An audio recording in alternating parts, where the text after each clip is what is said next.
for all your listeners right now, and for the Happiness Co tribe that are probably listening to this, is the first time I'll publicly ever tell the story like this, which I think is really important. Mate, shit, and we talked about it all the time. Like, he's doing illegal, illicit drugs. But who are we to tell him that you got 3 months left and how you should live them? So he didn't. So he sat back and watched it. Because every man has a right to die the way he wants to die, right? Yeah. What is up, everyone? I am Lachlan Samuel, and this is the Open Up Podcast, the show where real people open up and share real stories of struggle.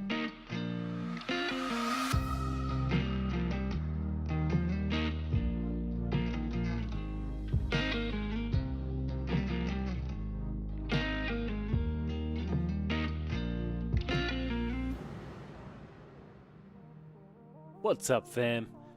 Before we get into Julian's episode, I just want to say that I really love listening back to this episode, and although you may look at it and you may see that it's 2 hours long, I would tell you that it's worth sticking around for, not only because of the fact that he's providing value, but he actually opens up about a part of his story that he doesn't usually share publicly. So most of you would know Julian as the professional, inspirational public speaker that he is, because he's quite renowned at the moment. He's traveling all over Australia, he's delivering his story over and over again.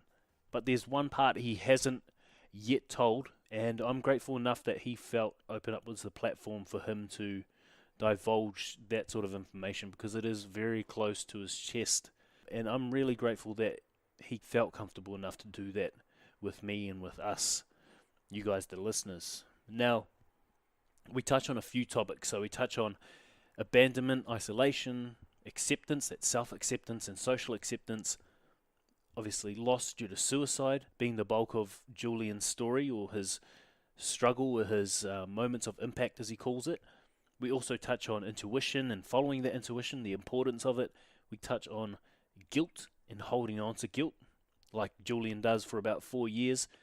And we touch on environment, specifically the people you have around you and the characteristics and traits that you adopt from those people. We speak about forgiveness, which is a big part of this podcast and a big lesson that I think you're going to take away from this podcast, as well as purpose and self-love. So, before you jump into it, Julian is a storyteller. He is good at it. That's what he gets paid for. So I thought it only fitting that I just let him riff and let him go, let him take the reins and tell his story how he sees fit. Because this dude knows what he's doing. He's one of the best public speakers I've seen, and I think you're going to hear that throughout the episode. But thank you again for tuning in. If you want to get in contact with Julian at all, or you want to find out a little bit more about what Happiness Co, Man Enough, or their 21-day happiness challenge is about, I'll put all the links in the show notes, either in iTunes, Stitch, or whatever podcast app you're using on Android. And yeah, feel free to reach out and find out a little bit more about what they're up to, because they are making an impact, they are making change. And like I say during the interview, Happiness Co is slowly becoming this Goliath in the mental health space, creating lasting change. So really proud to bring this to you guys, the listeners of Open Up. And I hope you enjoy it. Ciao.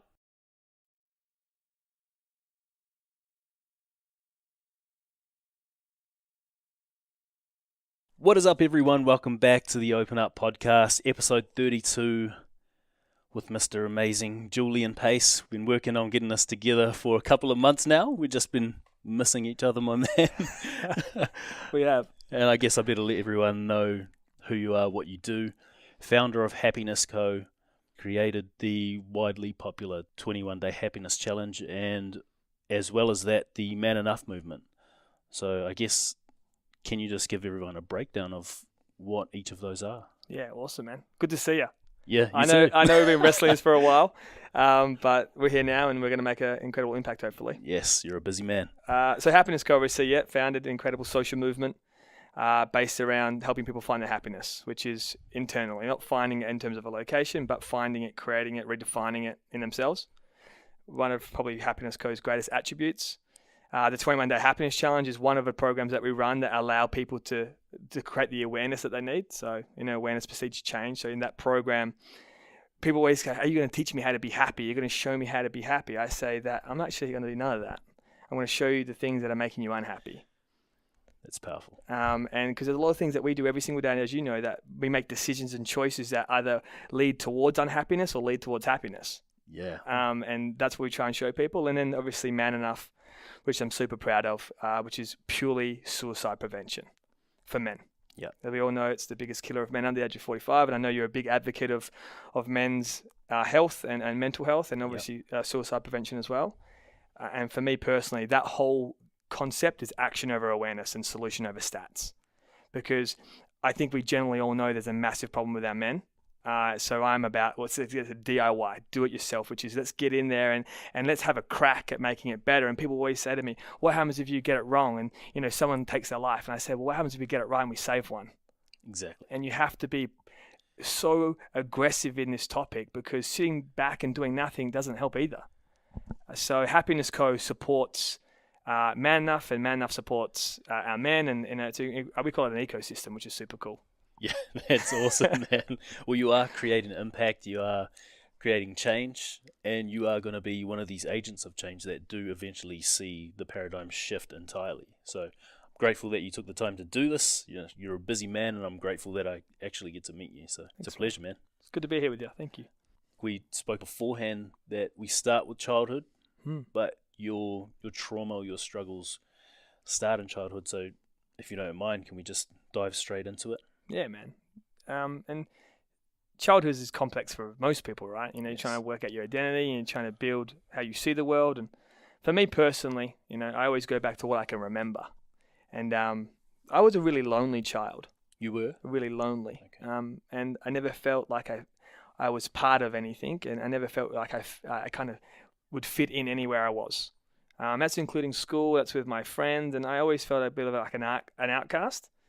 And because of that journey, I remember my parents getting divorced at 5, and a lot of parents get divorced, and statistics today is Australia, we're at 54% divorce rate. So divorce is huge in Australia now. We're getting love so very wrong. Yeah. But for me, my parents got divorced at 5, and you have no idea how you create meaning around that. You just realize that your dad's gone. Yes. And because of that, it's always a cause or effect, yeah? So because of my parents splitting, what that meant to me back then was abandonment. And I had some real severe issues with anxiety around abandonment. So I remember when I was in year 3, I pretty much missed a whole year of year 3. Wow. Because of the fear of being dropped off at school and not getting picked up. And the fear of that no one was coming to get me. And because of that, I would break down. That's an intense fear at such a young age. Huge, man. And to wonder if people are coming and get you with no rational thought or logic behind it, which is my mum had never not come and got me, and my mum had always been there for me. But to believe that your body would turn into this fight or flight response, which is I'm terrified that no one's going to come and get me, and then have a response to that, which is I'm breaking down, it's really difficult also for my mum to be able to know what to do. Yeah, exactly. And I'm one of 5. And to be worried and love your child so much and not know the answers. So I dropped out of year 3 because I couldn't physically go. Yeah. So I spent a lot of time when I was in year 3 going to like children's therapists and people to help me with my anxiety. I did a lot of drawing to try and show them what I was fearing. Yeah. But because of that, again, and you lose a whole year of learning. And that's a big payoff, right? It's a big risk. Yeah. But hopefully a reward to be able to deal with the anxiety. And obviously that allowed me to heal the fear of abandonment, to be able to go back to school, to be able to cope with going back to school. But you don't replace the year that you had lost learning. Yeah. Looking back now, do you have an understanding of how the people that you were surrounded with, your mum, went about helping you heal that abandonment regarding being dropped off? Yeah, and the funny thing, I remember the drawings. I used to draw this guy, and it was like a Grim Reaper. Yeah. Had like a big stick, right? And it was a person, and I would draw it over and over and over again. And ultimately what it ended up being was this character represented my father, for whatever reason that was. that this person that I was terrified of was my father, but which I also loved so very much. And I just kept seeing the same visual. It's really weird. I remember it so vividly because I thought about it every day. This character that was out to get me. But ultimately, when I healed that and realized that it was me missing my father and that presence of having a strong role model in my life that was a man, was nothing that my mum could. My mum nurtured me with such love. And she was an incredible person. She's such a lovely, big-hearted, warm, compassionate person. I love her so much. But it still didn't replace the need of my father's love. So when you kind of get through that, then you get back on the horse and you go back to school. But, that caused another problem, which is my challenge with reading and writing. Okay. So severe dyslexia. Wow. And when I was in year 8, I was reading at the level of a year 3. So imagine the textbooks and the study that you're trying to do to be able to get your grades, but reading at the level of year 3. Yeah. So it stunted my growth nearly in terms of my academic achievements to be able to learn. I'm not saying taking a year off did. I'm saying something did. Yeah. And, if anyone listening has dyslexia or severe dyslexia, you can understand how frustrating that is. Yeah, I've never known it myself, but I've had friends who've had it, and just them telling the story of trying to read, man, that's terrifying. I couldn't even imagine that, but having to deal with that at school and being so far behind in terms of reading level and what you can produce in a written format, dude, that must be such a weight on your confidence. Oh, it was, man, because you're not like everyone else. And to give you some context, my younger brother's a biomedical scientist and my other younger brother's a psychologist. And my sister's super bright and my brother's really, really, he's a successful business owner, right? Yeah. And obviously that didn't matter back then, but there was some context of then you start to wonder why you're not like your brother and sister either. And is there something wrong with me? And you talked about this before, that the burden on your confidence. It was more of a belief to me, which is I was a belief I was broken. I was a belief that I wasn't good enough for my father. That's why he left. Yeah. And that's obviously my parents divorcing had nothing to do with the amount of love that they had for me. That's the thing about a belief, though. We believe it and we think it's true. Yeah. So I believed that I wasn't good enough because he left. And then I believed I was broken because I couldn't read. And then you start to create these beliefs and these stories that I'm not good enough. And then before you know it, you start to act from that fear. And as you said, that burden starts to take over and that's all you see.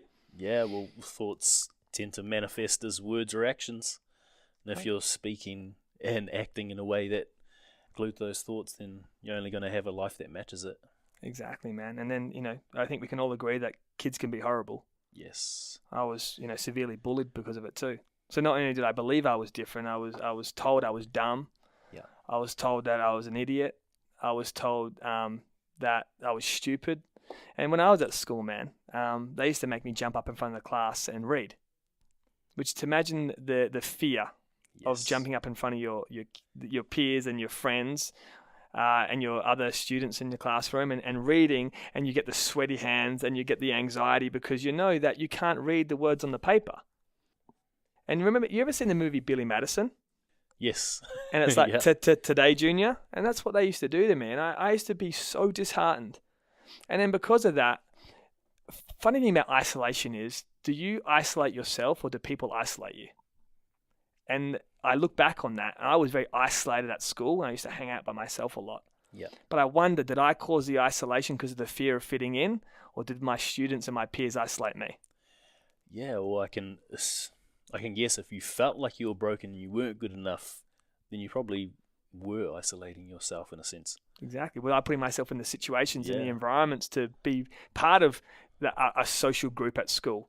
Or was I too scared that I wasn't good enough, so I never tried? And I do remember still getting picked on and bullied at lunchtime, but I guess because of that, you get so beat down that you don't try anymore. Yeah. So then you just sit by yourself at lunchtime and feel lonely and lost, and again, not good enough. And before you know it, you're not even trying to fit in because it's easy to sit by yourself. Because you don't want to be rejected. Why would I want to try? And then I was already rejected in the classroom and my teacher's letting it happen. And then to go try and fit in somewhere else, the fear of not being good enough would take over. So it was easy to sit by yourself and to learn to live with that. Yeah. And I think that's how sad for me looking back at my life as a 9, 10, 11-year-old, 12-year-old, thinking how sad it would be to to justify at 12, that's easier to sit by yourself than find friends. Yeah, I guess you'd gone through so many social situations at school where you were told you were dumb, or you were different, or not good enough, that like innately now you've been programmed to think like, oh shit, this is a threat. Like, I'm not going to go to this social situation, put myself out there. Otherwise, that fight or flight is going to kick in. Exactly. And, and because of that, that caused me to make a decision, which is I left school the first few weeks into year 8. Wow. Which is 13, which is illegal, right? Yeah. And I just refused to go. You could get the police to rock up and arrest me and take me to school, but I was never going back, man. And I made a choice. And I think that's the funny thing about choice, right? I didn't care what people said or what they did. It didn't matter if my mum said she would change schools and give me a chance to go somewhere else. In that moment, I decided that I was broken and I was never going back. Because I'd rather just run away from home and find out where I could fit, if I ever would, than go back to a place when I was feeling that I was a loser and I was dumb because I was told that every day. And that's the hard part, right? Yeah. And imagine that when your parents are facing this and like, how do we make him go to school? Do we get the police to come? How do we get him there? He's already made a choice and he's so, confident in his choice, which is I will run away and you will never see me again at 13 years old, by the way, if you try and make me go. So then you have to find some kind of compromise. Yep. And my mum said, well, if you're not going to go to school, you have to get a job. And knowing that she was probably, trying to do the right thing by me and to love me and nurture me in that process, my first job was a garden bin disposal guy. Nice. Which is super cool. And nothing against garden bin disposal guys, but that's where my life led me, right? And I kind of thought that I've picked a job that I'm never going to equate to anything because I'm broken. So literally 4:30 up in the morning in the back of garbage trucks, picking up people's lawn mowing and leaves from their backyard and then putting them back in a garbage truck. And that was where I spent many years. And that was the environment that I thought that my life would be. Yeah. Wow. And how do you eventually break out of that, I guess, what you'd hardwire into your mind at that point, that you were only worth that much and you were never going to equate to more? How do you break out of that pattern? Yeah, man. And what a great way to be invisible, by the way. Yeah. To be in a garbage truck with another gentleman and just driving around all morning and not really communicating or having some kind of intellectual relationship or a conversation, just invisible. No one had to see me. I got the garbage bag back of the truck, garbage bag back of the truck. That, that repetition of still being invisible, but then having some kind of money coming in that could justify not going to school. And you start to believe that's the normal, and you start to believe that's what your life will be. But what probably changed it for me, mate, was football. I'm a big AFL man. Okay. And, I decided to play some footy. And for the first time in my life, you probably can tell by looking at me, I'm a big unit, right? For the first time in my life, I was really good at something. And I was really quick. So super quick. Like I'm talking about quicker than everyone else in the footy team. Kind of quick. And you know this, when you become good at something, what happens with other people? Yeah, you start bringing in that social group. Yeah. Getting acceptance. Mate, for the first time in my life, I was accepted because I could run fast. And I guess there's two things to that. One, it's really great that people started to accept me. But the sad part, it had nothing to do with my emotional qualities or the person I was. It had nothing to do with Julian Pace. It had everything to do with me being a kick of football and run really fast. Because that's also confusing. Because we're supposed to be loved for who we are, not what we can perform and not what we can do. But I didn't care. I didn't know that at the time either. I just cared that people were talking to me and asking me to come to parties. The coaches were taking interest in me. And confidence is like any muscle, right? Yeah. The more you work on it, the bigger it becomes. And before you knew it, I was putting all my time and attention into football and I was becoming so confident. And that gave me a break, which is maybe I can be more than a garden bin disposal guy. Yeah. And on top of that as well, I think it's sad that you didn't put yourself in a situation where you could find that out while you were at school instead of having to leave school because of not being good enough and then finding out later. Yeah, of course. Yeah, it's funny how life teaches you what you must learn. And it's funny how football taught me that lesson. And I guess it's football or being good at something or applying yourself again. Yeah. And I think what it gave me is a sense of belief. a sense of hope and possibility that maybe, just maybe, if I was to put some time and energy into life again and to maybe start to believe in people again, that I would find my way. That's powerful, man. That's really powerful. Yeah. A lot to take on at Yeah. 14, 15, but it seemed to do its bit, man. What did you learn throughout that period when you are going through this change, where you're realizing that you can be more, that you're getting this social acceptance now and you're being invited to parties? Was there any lesson you took away from that to apply to life later on? Yeah, man. And I think it's a powerful lesson that I think we all conform at some point. Yeah. To be like others. And I think when you get a chance at being popular, you don't want to give that up. So you start making bad choices early. We all do. I'm sure you've had your own experiences, yes. right? I didn't want to lose being popular because it meant so much to me. I didn't want to lose being cool because I've never had it.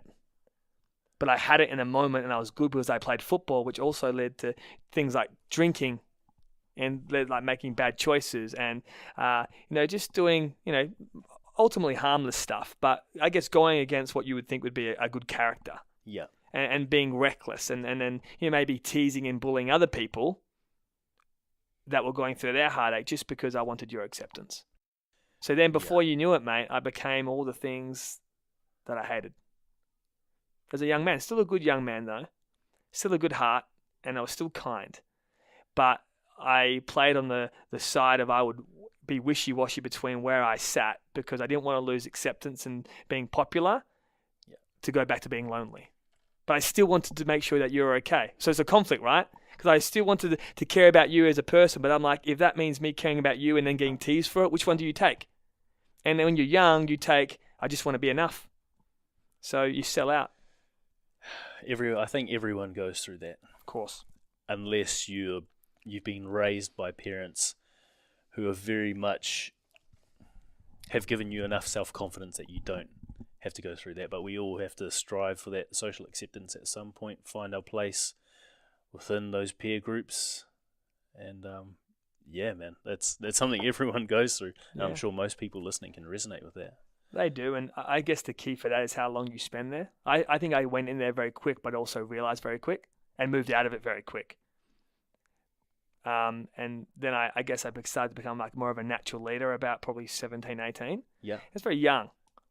It is. To start standing for something. And that's why I really started to notice, we talked about intuition before. Yeah. About standing up for what I thought was right. And making choices that were in my best interests. And that's where confidence, again, to be able to know it's okay to stand alone. But because I had built a platform of being a good footy player, then people would now respect what I stood for, which is the things I said. Yeah. So then you morph into something else, right? There's a great saying, you die a hero, you live long enough to become a villain. I think that I was a recluse and I had no friends, and I became a villain first and then became a hero, and I decided that I wanted to be more than just someone that would put others down. I wanted to stand for something. And my dad played a massive role in that. And the role models in my life also, talked about parents before. Yeah.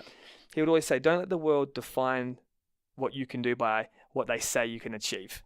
Because my dad left school at year 9, right? Yeah. So to me, that was relative and it was relevant to me, and he was really successful in business. So he had built something that you would see as looking as successful on paper. Yeah. Cars, houses, lifestyle, business, and lived life on his terms as such. So to me, that was really promising. And he'd quite often ask me, and when I would struggle and get it wrong, he would say, mate, I'm like, what am I doing with my life, Dad? And who am I supposed to be? He said, focus on what makes you happy. I'm like, what makes me happy at 16, 17? I don't know. He goes, find out what makes you happy. And then you'll find everything else that you look for. And that was really powerful as a young man, to find what makes you happy and trying to work that out. Because I back then thought happiness was things. Yeah, exactly. What can I have to make me happy? How many friends can I have? How many, girlfriends can I have? How much money can I have? These things, or how many goals can I kick? And I think we all believe, or maybe we all don't believe, I know this to be true now, that circumstances only play a part in your happiness. So yeah, and that's powerful, and it probably needs to be something that's taught in school, or something that we're brought up with at least, because I think most people, especially like late teens and throughout the 20s, unless you are given that advice, unless you have the self-awareness to look at yourself without those walls up, without ego being attached to everything. Like, you're not going to find what you're passionate about, what your purpose is, unless you just look for what makes you happy. Exactly. But then again, you have to have the confidence to go out and try stuff. Yeah, the confidence and the courage as well. Yeah. The courage to be able to, you know, stand alone at times. And I think that what probably held me in good stead as a young man too was being alone so early. Yeah. Because when you can stand alone at such a young age, you can learn to build a relationship with it. Then you acclimatize to it. And then when you make choices to be alone, as this can pay as a detriment to your life as well, but when you can learn to stand alone, to stand for the right thing, it's powerful.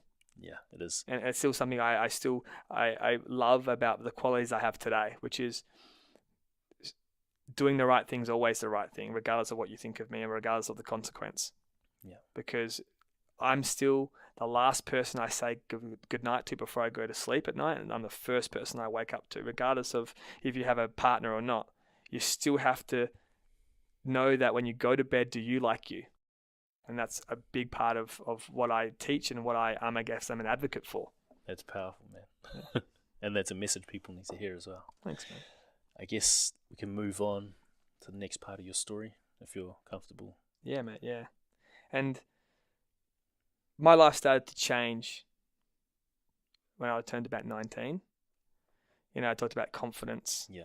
I talked about, you know, believing in myself, and I talked to my father and the role that he played in that, and my mum and what the role she played in that, and everyone plays a role in, you know, in the man that you become, I guess, or the man that you are. And some things that I would think when I talk about my father, or some qualities that I would share, would be things like this: driven, passionate, caring, loving, funny, empathetic, and unconditional love and belief in to my brothers and sisters as well, but that's what I felt in me. And he always would say, not what you say, not what you do, is how you make people feel, right? Yeah. And he was the kind of guy that, the reason he was successful in business, because when he walked into a room, he was like a magnet. He was funny and charming, and he made people feel good about themselves. And when someone makes you feel good about yourself, you want to do more with them. And he had an incredible quality of doing that. So people were drawn to him. And that's why I loved him, because I was so proud, and it was like, I want to be like that one. That's the qualities I want to have as a person. And that was his identity and his integrity. And then on the flip side of that, I told you about all the stuff before, which he perceived, the perceived success that he had built. Yeah. But when I was about 19 years old, something started to change. And, you know, for all your listeners right now, and for the Happiness Co tribe that are probably listening to this, is the first time I'll publicly ever tell the story like this, which I think is really important. And my life started to change because my dad started to change. And when I say change, I mean his behavior. You can never know what's going on with someone emotionally unless they're really emotionally intelligent and they share that, as you would get. And you never really know what's going on in someone's head unless they're, again, courageous enough and vulnerable enough to share. And my dad was a very proud man, so we wouldn't have any idea of these things that were happening. But his behavior changed. He became shut off. He became an avoider and a distractor from his life. Time and attention that he used to give was no longer there. The qualities I mentioned before about the love, the kindness, the compassion, they seem to start to become a distant memory. Yeah. Of something that was different. And I would now start to see traits that look like pain, sadness, anger, being closed off, and not being that energetic magnet that he used to be, but a man that seemed to have the burden of life on his shoulders, and not asking and not knowing anywhere to go and to know who to ask for help. Yeah. And that'd be hard to, first of all, see as a 19-year-old, but to deal with as well. Like, mentally, you have no idea what the hell's going on. Like, this guy that you love immensely, who is everything that you feel like you want to be, or everything you aspire to be, in terms of his charisma and the way he connects with people, all of a sudden does a 180 and, completely flips, and now you're looking at someone you don't really recognize. It's hard, man. Yeah, that's a shitload to take on. And it starts to break your heart because you start to feel helpless and hopeless about how can you help the man that you love so much, and why isn't he talking? And then again, the triggers start to come back, right? The abandonment of why doesn't he love me? Why is he not giving me that time and attention? Because we all know this, that we're all quite selfish, right? In terms of how we see things. We're always thinking about ourselves in a situation. So for my triggers were, is he going to leave me again? And does that mean because he's not talking to me anymore that he's not proud of me? And you start to apply meanings that aren't always logical, but they're from your own triggers, as that, divorce, when he left. And then it wasn't just behavior that started to change. His body started to change. He started to lose a lot of weight. Okay. He started to become very thin and look very gaunt, like unhealthy. And I remember us being really worried about him and asking him questions, right? And then he sat down with me, my brother, and my sister, so my older brother and older sister. And he told us that he had just found out that he has terminal cancer. Wow. And he had about 3 months to live. And in that moment, that rocks you. Because I want more time than 3 months. That's not enough time.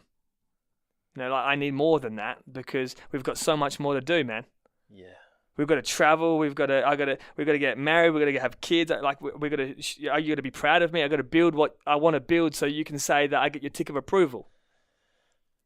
And I think especially as boys, looking up to your dad, that's what you want. You want to build something in your life so that your father's proud of you. I know that myself. I can't even imagine how you're feeling in that moment. I know, man, and that's the scary part, right? Because now you start to think about time and what you do with what's left. So for us, I remember the heartache and the heartbreak. I remember crying for hours with him and my brother and sister, because how do you comprehend and dissolve? And you in life, things get taken from you, but you only learn that when you start losing stuff, right? And you talk about the fear of abandonment before I was talking to you about. Now I know he's gone forever. I know in 3 months that I will probably never see him again. And that triggers you in a way that only people that know someone who's lost their life to some kind of terminal illness. When you know there's a ticker, like a countdown clock to how long they've got left, and then you got to live that life with them and still represent love and joy and happiness and be there for them, even though when you know they're dying inside every single second of every single day, and the pain and the suffering that causes, and you still got to show up. So then you start to change strategy. So we all did. Yeah. I spent incredible amounts of time off work. So did my sister. So did my brother. To be able to spend time with him. Of course. Because that's all that matters. Like, who cares if I got 5? I didn't get 5. Our works were really supportive and great in that time. But all that mattered was how much time could we get in with Dad. But the hard thing about, when you change strategy, for my sister, right? She had a partner. They'd been together for a long time. And my sister wanted my dad to walk her down the aisle. Okay. So they fast-tracked their wedding, right? Yeah. So my dad could walk my sister down the aisle before he died, because that would be his dying wish and her dream. So then you change strategy to make this happen really quick. So everything's on the hyperdrive. But another funny, crazy part about this is, and this is going to sound crazy to people listening, but in when you're facing death or when you're facing loss, logic goes out the window and love takes over. So one of the choices my father started making in his stages of terminal illness was how I choose to live my life as well, because he also has a choice of what I decide to do with my life. Of course. So he started to use his money and his success to smoke crack. Wow. So to deal with the pain, okay, to escape it. Yeah. I remember many mornings waking up and him throwing up in the toilet from chemo. the sickness. I remember dropping off, me, my sister and brother dropping him off at chemo and picking him up, and the sickness. And then one of the biggest fears my dad had about dying in chemo, What's that? that he was going to lose all his hair. Really? Yeah, because he was scared of his hair falling out. You know, you could say I got a big mop of hair, and so did he. So he went to chemo one day, and when he was at chemo, me and my brother shaved off our hair. Wow. There's a photo of it, one of my favourite photos. We shaved off all. I had my sister cut her hair really short. That's beautiful, man. So he came home, and we had shaved off our hair, bald, and he started crying because he just appreciated the gesture. And then that night, we shaved off his hair. And to show him that we're in this together. But back to my point before is he started smoking crack, right? And to see your dad off his head, shaking, if anyone's listening before and seen someone under the influence of ice, it's scary, man. It is, and they're not the same person. They're not. So then the more crack, the more change. Yeah. And the more that, even though he wasn't dead yet, he was dying, not just physically, but the emotional connection that I had to him was dying too. So although you'd been given this 3-month, I guess, terminal diagnosis, you'd, in a sense, like already lost him because of the crack.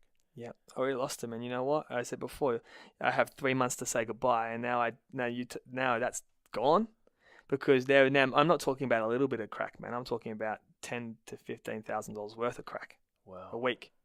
It's a lot. Getting involved with wrong people, right? Of course. Getting involved with people that aren't good for him, because these environments breed these environments, and misery loves company. And when you're giving that kind of money out to these people that sell it, they're going to take it and they're going to give it. And then before you know it, he escapes the pain of living. He escapes the pain of life, but he also eludes responsibility. And he gets to float through whatever's left in a way that he believes that is his coping mechanism. Does that make sense? Yeah, it does. And then we just sit there and see the destruction, though, because there was destruction, man, because he wasn't the person that he was, because he was shut off, he was reserved, he was erratic. He didn't make sense. He started to become paranoid. He started to trip up over concepts. I remember one night that I remember waking up at 3 o'clock in the morning to grinding in the house. And I walked out into the living room and I woke my sister, and there was dust everywhere. He was sanding down the kitchen table with a sander because he couldn't sleep. Wow. But these are the behaviors, right? I remember him coming home and saying, people are following me. And I'm like, what do you mean people are following you? And you don't know if this is true or if he's just making it up. You don't even know what's true and what's false. And then seeing him like shaking and pulsating at night and then doing more. But who the fuck, excuse my French, who the hell am I to tell someone that they can't die the way they want to die? That's a lot of conflict, man. That's a lot of internal conflict. Huge. For you and your brother and sister. Mate, shit. And we talked about it all the time. Like, he's doing illegal, illicit drugs. But who are we to tell him that you got 3 months left and how you should live them? So he didn't. So he sat back and watched it. Because every man has a right to die the way he wants to die, right? Yeah. But it's just sad it had to happen like that. Terrible, man. Man, one of my best friends from like kindergarten all the way through every school ended up being an ice user. Abused it, spent all the money we made FIFO on ice, and like he'd come down, be in the kitchen, and would laugh at something and be like, "Are you talking about me?" and smash a cup or a plate and then just walk out because he hadn't been to sleep. So, you know, that was on minimal ice as well. So I can't imagine what you had to go through in terms of that paranoia and that change in his personality and his behavior. Yeah, man. And, you know, you get it. You know, the one thing that I noticed the most was his eyes. They started to go like a kind of grey. I'm not sure if that was from the treatment or the drugs or the dying. Who knows, man? But it's like every single day, man, a bit more of him died, but so did you. Yeah. And a bit more of your heart broke because you were helpless to do anything. But before you knew it, you're sitting there and watching your dad's life spiral out of control. But the crazy part about it is, mate, that all the chemo, the throwing up, the walking my sister down the aisle, he got to do that, which is incredible. Wow. I remember him walking me out. I left at my sister's wedding that night. He walked me out to my car because I was to the cab because I was going to Thailand that night. And I remember him crying so very hard. And I thought he was crying because he knew that he didn't have long left. Because imagine knowing that you got 3 months, but now it's like 2 months and a bit, and then it's 3 months, and then before you know it, you don't know how long you've got. You just, you're terminal. Yeah, and you just ticked off one of the big bucket list items for your daughter. Yeah, do you go now? Like, have you been suffering so much and now you can let go and release yourself? Were you just living for that moment? And then he lived 4 months, 5 months. And then he was blowing all his money and he was losing everything that he had built because he was no longer logical, man. Yeah. He's falling apart. And this is where, I guess, ultimate betrayal kicks in and heartbreak and just have no idea of what to do. That we started to realize and we started to have some suspicions that maybe that wasn't the case. That maybe he wasn't dying of cancer. Okay.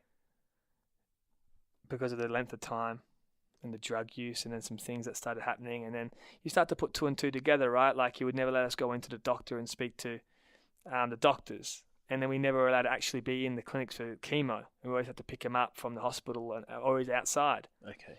And then he started asking for money for special treatment. And then we called the clinic and they had never spoken to him. Wow. And then we found out that he actually wasn't dying of cancer. He just became an ice addict. What the fuck? So when I told you before, man, that his behavior was changing and he was getting thin, it's because he started getting involved in heavy ice addiction. And to cover that up, which is the crazy part, right? Which is the difference between like the story I'm going to tell you because I'm a druggie now. Yeah. So you guys see the physical changes and accept them. And that's the story he went with, because I've got 3 months left to live because he's a drug addict. What was going to be the end game for him? Did he always think that it was going to last 3 months? Because when you know that, and I actually believe that he believed in all of this, that the only way he could cope was to believe that he was dying of cancer. Because when we addressed it with him, he flipped. Like, how dare we tell him that he's not dying of cancer? You wouldn't know what it's like to be going through what I'm going through. And then you kind of sitting there confused, thinking, do we have this wrong? Yeah. Far out. And then you have to then find meaning in all of that, right? Which is the amount of time we had off work. My brother had a fiance at the time. My sister walked down the aisle and rushed to her wedding so he could walk her down, and he wasn't even dying in the first place. Then how do you look at your dad in the eye again and trust him and know that he has your best interests at heart? Because by this point, the drugs had messed him up so much. Yeah. The lack of compassion, the lack of empathy. And, I know he was trying to be better, but he had already caused so much destruction. And this went on and on and on because now it wasn't a terminal illness. This was about trying to get his life back on track. And us trying to help him, but then him also lying all the time about money to get more drugs. But in that process, he had lost everything he had ever built. Everything that he had built, his empire that he was so proud of, got taken from him. Because he wasn't doing what like the money that he was spending, he wasn't paying his debts anymore, his mortgages, his business was going under. So everything started getting taken from him. You can't just escape your responsibilities in life. Yeah. But he didn't care because he was high. Yeah, and you're just not in the right frame of mind to make the right decisions when you're on that stuff. I can imagine like he'd lost his empire and all his material possessions, but had he lost everyone else apart from you guys? Yeah, man, it was tough, man. So many times we would keep believing in him and he would let us down. And if anyone listening has dealt with someone that has become addicted to drugs, they just become so good at telling you what you want to hear, right? Yeah. And now it wasn't even about death anymore. It was a constant battle of being heartbroken and betrayed to all the time and wanting to love your dad. But how do you know what's good and what's bad anymore? Do you keep loving him and supporting him in drugs, or do you say tough love and no more? And me, my brother and sister decided to do a bit of tough love. Yeah. After so long of going, this is now, I'm talking now, this has gone on for 19, 20 now. So a year. Wow. It's gone on for a while. That is a long time to take ice alone, but to do that while carrying that burden of that lie and sucking everything from the people around you. Yeah. And I remember also that there was conflict with my family, right? Because my uncles, his brothers, didn't believe it was true. They still believed he was dying of cancer. Really? Yeah, because he was so good at saying that Nathan and Monique and Jill, they got it wrong. So then there was conflict in our family. We're like, no, we know. But he was still committed to the lie. It's like that saying, die with the lie. It's like he was so committed to this story, and maybe that's why he truly believed in the end. But we decided, well, we're no longer going to talk to you, mate, because you get what you tolerate. You've lied to us. You've become emotionally abusive to us. You've stopped being the man that was supposed to represent the good in us as a father, and you started to represent everything in your own interests. And everything we give you now is just about taking for your next hit.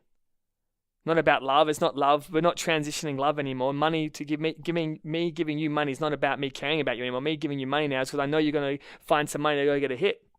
Yeah. So we're like, because of the emotional abuse and the way he was treating us, we decided not to talk to him for a while. And that's hard as well, because you love your father, right? And then, especially when you know he's in such a vulnerable state and position. Yeah, man. And I remember, the day he called me, right? And I promised my brother and sister, because I was the youngest and probably the most easily influenced, because they had partners, and I was young, and and they respected my father too. But for me personally, I was always just a caring person. So along this journey, I really struggled to be able to say no to money, to time with him, whatever. Even though I knew he was lying to me, I just loved him. And I remember having a phone call with him, and we had a fight on the phone because I was so angry at him. And this had been a time when I promised my brother and sister, they're like, you can't, we've got to commit to this together. Yeah. And then I had a fight with my dad on the telephone, and then I felt so guilty about it afterwards because I promised my brother and sister that I wouldn't. So then I was conflicted, right, to my dad that we had an argument and he loved me and we're having a conversation to breaking a promise to my brother and sister, which is I promised them I wouldn't. And then I hung up on my dad after the argument. And then the story goes on, right? But on my 21st birthday, I find out that I wasn't waking up to celebrating the news of my birthday, but I found the news that my dad had killed himself. And that was on my 21st birthday that my life really changed. Wow. Because all the regret, all the shame, all the anger, could I have done more? Why did I stop talking to him? Why didn't I do more? Why did I get angry at him? Why did I yell? Why did I say the things I said to him in that argument? It was the last time I ever spoke to that man because I was angry. Yeah. And I loved him with everything I had. And I didn't even get to say goodbye. I didn't even get a hug. I didn't get anything at all. But just a distant memory of a man that he was. And legacy is about, not what you leave behind, but what you leave in people, right? It's what you leave in someone. All that left inside me and my brother and sister and my family, just pain. Heartbreak, man. And in that moment, it's like someone came into my life and switched off the light. And I just couldn't cope, bro. Yeah. It was like all my years of abandonment, suffering, pain, wanting his love, the drugs. And that's the stuff I was talking about with you before. That's the stuff I've never spoken about publicly. A lot of people knew my dad changed. They never knew that he became an ice addict. Wow. That's the first time I've ever spoken about that publicly. That's powerful, man. Thank you for sharing. Thank you for opening up about that. Thanks, man. I think it would be a good platform for that to happen, right? Because you got the time and we can have a chat. And most of the time I just try and use my dad's story to move people to want to change. But I think this Open Up podcast is a platform for me to give some people some more context about how it got there. Yeah, how it got there and the stuff that you had to go through before he actually decided to take his life. Yeah. Not only the fact that you had an argument, and that you would have felt guilty afterwards and like you'd been abandoned again, but the fact that you had to go through a year or so of lies and denial and betrayal. Yep. And then how to cope with all that, because how you feel is, I'm so angry at you and I hate you and I miss you and I love you. And man, like it doesn't matter what you do and how much you pray and you beg and you plead to get another chance, and you just never get another chance. And it doesn't matter how much you miss someone, they can never come back. And all I thought about was one more moment. Not him being back in my life forever, just one more moment to say I'm sorry and I love you. That's it. That's all I wanted. I just wanted that one more moment. Yeah. And I guess when he told you that he was dying of terminal illness, that you felt that you were getting, even if it wasn't himself, you were getting bits of them moments. But then when you found out wasn't true, and then all that time went on, then he just goes again, and now he's just gone. Yeah. It's like, how do you find meaning in all of this? And because of that, mate, I pushed away anyone who ever loved me. Talk about this again with isolation, eh? Yeah. Did I isolate myself, or did my family isolate me? Pushed away my mum, my brother, my sister, my friends, and found friends that would support my misery. Is that because of the guilt that you felt? Yeah, man. How do you look at people when you feel guilt about the decisions and choices that you made? And the hardest thing is to look at people that you love and how you feel about yourself when you look at them, right? And my brother and sister became best friends after losing my dad. And I became a blow-in and a blowout. And never touched a drug before my dad died. Sorry, never touched a drug before my dad died. And drugs, alcohol, fighting, anything and everything to take the pain away. Yeah. And in these moments, right, and in football as well, I had football. So for 2 hours a weekend, I would be able to escape the pain because I was playing football. And then at night, I would get so written off in drugs and alcohol. So for as long as that hit would last, I wouldn't have to think about the pain and the suffering that I was creating in my life and the destruction, because I was in another planet nearly. And I became all the things that I hated about my father before he died. Wow, that's really powerful, man. Yeah, I talked about him being shut off and closed and different. No time, no attention. When he was going through that journey from, 19 to kind of 21 when he died. That's all I did, man. I just did the same thing that he did. Pushed away everyone, isolated, blamed, I justified and I complained. I blamed everyone for what had happened to me. I justified the drugs, the alcohol, the fighting. And I complained about somehow the life was so unfair to me. And I'm a victim because of it. And I always say people have got a story, right? And it's the roles that you play that matter. But I used to wake up in the morning, man, and have no idea the person staring back at me in the mirror. And if anyone's had that feeling or that moment before when you can recognize your physical attributes, but you hate who you stand for and who you are and the qualities that you now represent, because the night before you were getting smashed off your head on drugs.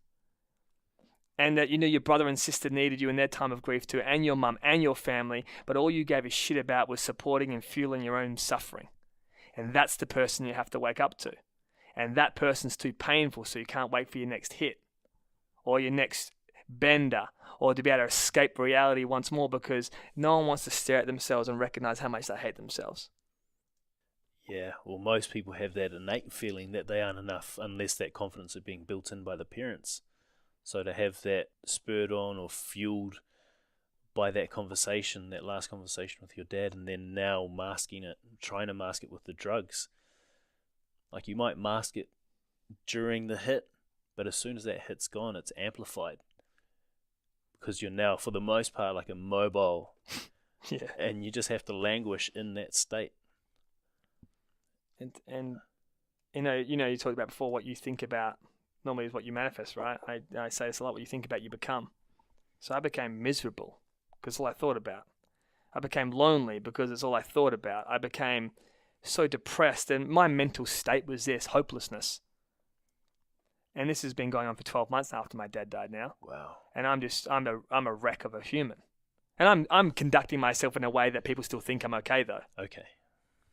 but the people that were close to me knew I wasn't. But from the people that were, I guess, 3 degrees of separation, I would seem like I had it all together.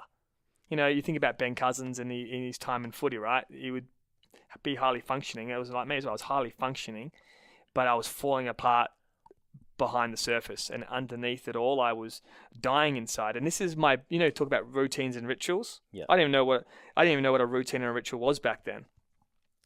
But this is how I used to go to bed every single night. I used to get my dad's suicide note underneath my pillow and read it to myself before I went to sleep, and then put it back and go to bed. Wow. And that would be to remind me of the lack of courage and the horrible person that I was to be a part of what happened. And logically, right, it may not make sense to people, me saying that, because of course you had nothing to do with your dad dying. But to me, I had everything to do with it, because we had a blue and I decided not to talk to him, and I said some things I didn't mean. And then on my 21st birthday, you've been my dad for 20 years. And you're supposed to be the best in me, and you're supposed to love me unconditionally. And you're the person that helped me get off the canvas when I was younger, and I believed in you. And on my 21st birthday, you kill yourself, and that's all you can leave behind for me? Especially after just having walked your sister down the aisle, being there for her special moment, and not being there for yours. It's a lot. So you're using drugs and alcohol, getting high, not just to escape the pain of the loss and the grief that you were feeling, but to also escape who you were. Escape who you were, escape them thoughts, right? Because the feelings were what I expressed before. The thoughts were this. So the feelings were like, I'm heartbroken, but I love you, and I wish you would come back. But then my thoughts were, I'm angry, I hate you. Could I have done more? And your thoughts run, right? He's never going to see me grow up. He's never going to see the woman I marry. He's never going to see my kids. Was he proud of me? Did I play a part in his death? These are the thoughts, right? And, thoughts are powerful, and you fuel them. And then your thoughts fuel more of your emotions. I was already heartbroken, but now my thoughts were fueling more of my misery. And pain is real, and suffering's a choice, right? Of course. So how I felt represented how I thought, and how I thought then represented my behavior. So the more sad I felt and lonely I felt, the more the thoughts fueled that emotion, which then fueled the more drugs, the more alcohol, the more behavior to stop the pain. And it was this terrible, cycle of misery that everyone watching as a spectator would see that he's losing his way. And my mum, she tells me, reminds me what it was like to put up with me back then. She was like, I was terrified that you were never coming home. The anxiety that my mum would have, and the fear that I was never going to come back. Yeah. Random phone calls at 1 or 2 in the morning off my head, saying, I'm sorry, I can't do this anymore. And then hanging up, and then just disappearing. And then your mum's left with like, where is my son? And that's the kind of pain you cause other people in your own suffering, right? Yeah. Without any sense of compassion to what maybe they're going through when you say something like that. And then that's not where it ended, man. Then my cousin took his own life a few years later. Wow. So are you still at this point experiencing that grief and that guilt? Yeah, man, still off the rails, man. Still grasping life and contemplating, would it be easier to die? This is the internal language battle that you have. Like, is it easier dying than easier living? Yeah, am I such a burden on everyone that it's just like the hero's move for me to take my own life? Mate, and I genuinely believed I was a horrible person. That's the power of belief, right? It's something you believe to be true. And when you believe something, you normally act from that belief. So I would ultimately believe that my mum's sad, my family's sad, I'm a wreck. Someone's always upset with me. I'm always causing someone pain. And I didn't want to. Because I remember being a kind, loving person before. Remember I talked to you about, becoming that leader at a young age and Yes. deciding to stand alone, to be strong and be doing the right things, always the right thing. Now I didn't even know what I stood for. Because I wasn't going around teasing people. I was just a complete wreck of a person. We had no purpose. I forgot what it was like to laugh and have fun and actually have authentic happiness. I may laugh with you, but I'm talking about masking laughing. I'm not actually sitting there thinking I'm enjoying this actual moment and you're bringing me joy. Yeah. I would walk into rooms, man, full of people and feel completely alone. after a while, it does become an act. If you have to put on that mask, it does just become an act that you get used to doing whenever you're in those social situations. You do, And I man. think most people who go through depression or anything like that, who seem normal on the outside, have to go through that. And you just want to be left alone too, don't you? Yeah. So you try and act a part so people leave you. Because no one likes someone fussing over them. Yeah, because you don't feel like anyone will understand you. No, exactly. And then after my cousin died, obviously, it rips open the war wounds. And then the pain is real again. And I didn't deal with the first one. And it all did my family. So then we're going through this once again. And we're Italian by heritage, right? So we're all super close, me and my cousins. And no, then the same story starts to be told. Did I do enough? Why didn't we notice? Why didn't I care more? And then the trauma of your dad comes up. And that was another, I call these moments of impact, right? That define you in a really empowering or a disempowering way. Yeah. Mine continued to disempower me through suffering. And then a week later, my best friend killed himself. So I had 3 suicides in 3 years. And my best friend was there through footy with me. He was there, we chased girls together. He was there through my dad's death together. He was a rock through that time in my life about looking out for me when I was down. And he gave me so much time and attention and love. And then he kills himself, right? And you wonder why I didn't give him enough time, attention, and love to give him what he needed in his moments of grief. Yeah. Then you start to really believe you're a selfish prick. Exactly. And did you ever have that abandonment pop up again throughout that one? Mate, I just believe that everyone leaves you, and what's the point? Yeah. I had already forgotten how to love by this point. I always forgot how to give love and compassion and empathy to myself, kindness to myself. And I always say, who's the biggest bully of all? Yourself. I was a horrible person to myself. Of course. So I was a horrible person in the world because all I saw. And then I just believe that what's the point of loving? Because loving equals pain. Love equals pain. That's it. Yep. Eventually you're going to lose it. That's all you'd experienced. Yeah, exactly, man. And then we said this before, like in life, things get taken from you, but you only learn that when you start losing stuff. And no one taught me how to lose all these things, so I realized that just to shut off and become a rock of just being so miserable in my own life that I'll be better doing that than loving someone else because you maybe get taken from me. And then because of my poor behavior and the decisions and the people I hurt, because you hurt so many people along the way, man. Out of all the things that I had done wrong, I don't normally regret many things, but I regret the pain and suffering I caused others. Yeah, and is that like your family circle or just my family, man. My mum and my brother and my sister and my girlfriend at the time and my close friends at the time. Just to ignore their needs to justify my own. Yep. You know, all I thought about was lost, less or never, right? What I had lost, what I have less of, and what I'm never going to have. And it was my story and no one else's. And you don't know this at the time, right? You don't know you're the victim at the time. You just play the role, which is, screw you, life. You've taken everything from me. So I don't care about you back. And the more you hate the world and the more you think about it, that's what you manifest, right? That's what you draw to you. And the more that you see the bad in people, because I forgot how to see good in people because I forgot how to see the good in myself. So before I knew it, I didn't even see you as a good person because I couldn't see myself as a good person. So let alone trying to see you as one. So I always thought people out to get me or people were in it for the wrong reasons. And then after my best friend died, I really upped the ante of wanting to kill myself. Okay. Because I had these conversations in my head a lot about easier dying than living. Yeah. But now in this moment, I'm like, I want to die too because I hate my life. What do I have to show for it? By this point, it's been 4 years. And then looking back from 4 years, so my dad dying, still being the same place, haven't moved forward, only more lives cause pain to, only more suffering cause pain to, only more bad decisions and reckless behavior. That was my life. And I'm like, I don't want to do this anymore because I can clearly see that it's now at hopelessness and destruction. And I didn't know how to put it back together, man. I didn't know how to look at my life and say I had messed it up so bad and walk back into my mum and my brothers and sisters' lives and my friends' lives and say, I'm sorry. I'm so sorry.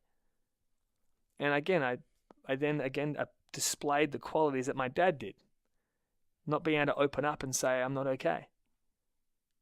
And that's all I wanted to say. So I didn't want to kill myself with a suicide note because I didn't want to do that to my mum. Yeah. And I promised my mum, and I try to be a man of my word. And I promised my mum that I wouldn't ever kill myself. So what happens every single day when you read the newspaper or you see on social media? What do you see happen in life? Negative. Yeah, negative and accidents, right? Yeah. You're a FIFO boy. Accidents happen every single day and you can't prevent them.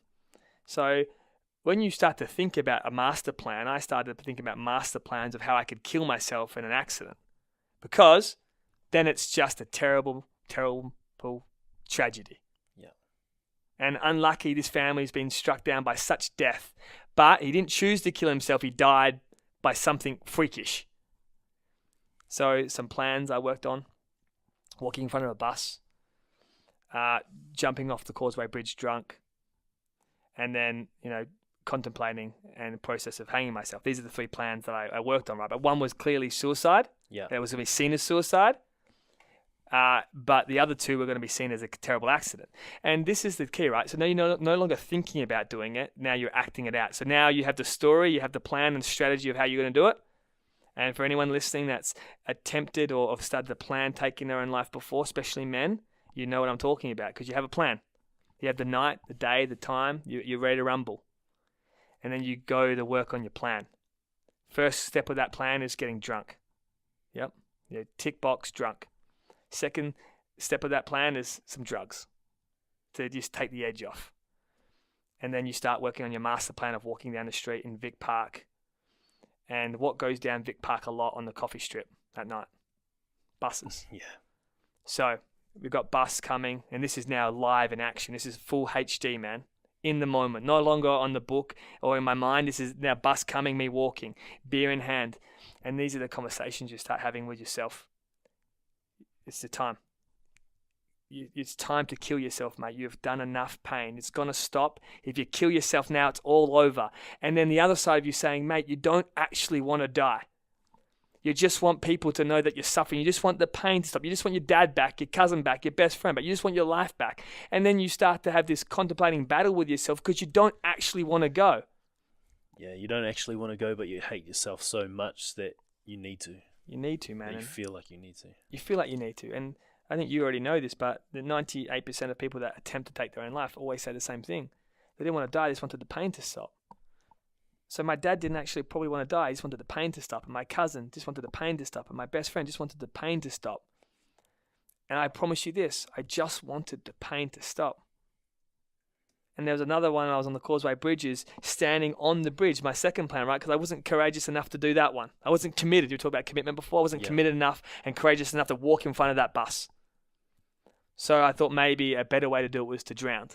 So on the pole, Causeway Bridge, looking down at the water, so pissed, ready, but trying to push yourself forward so you fall a little bit because then you don't have to decide to jump.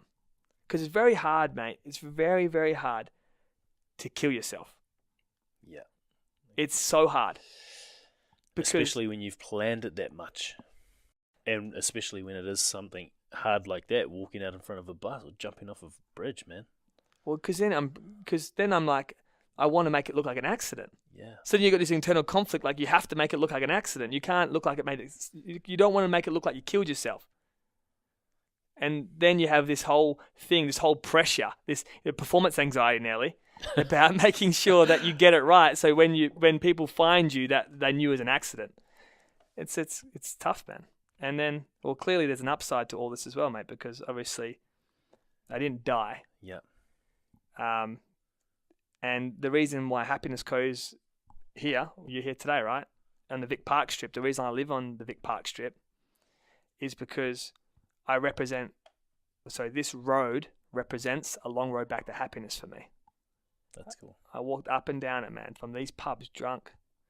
And to me, when I see it now, it reminds me of how far I've come. Because I still walk this same path, man. Same place I used to, same direction. And I'm a different man. And I'm a better one. Exactly. One who's making impact and making change.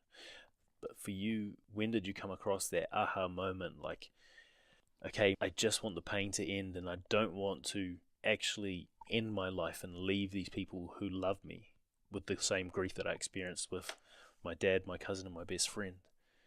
When did you come across that moment when you're like, okay, I'm going to make the change and I'm going to actually try to start living my life instead of masking?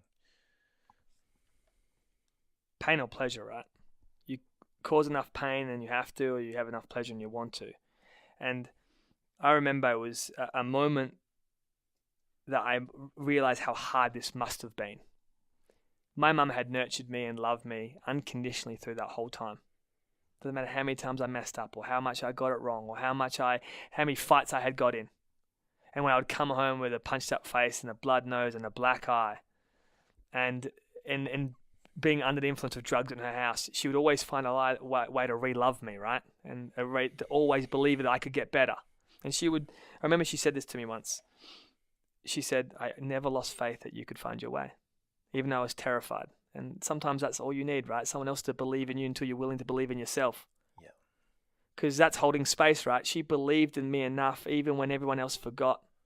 And when I say forgot, I made them forget about me. I pushed them so far away that they started living their lives without thinking every single second of every single day. This is 4 years on now. I can't keep thinking about Julian every day, my brother and sister included, because I've got to live my life. But she never stopped. Holding hope for me, like I represent, I always say like a lighthouse. Yeah. But something changed, right?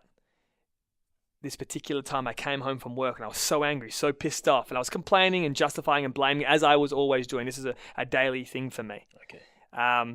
And my mum goes, Jules, can I have a conversation? Can I have a chat? And I said, yeah, okay, what's up? And then I had a lot of time and respect for my mum, so I was always really respectful of how she was feeling.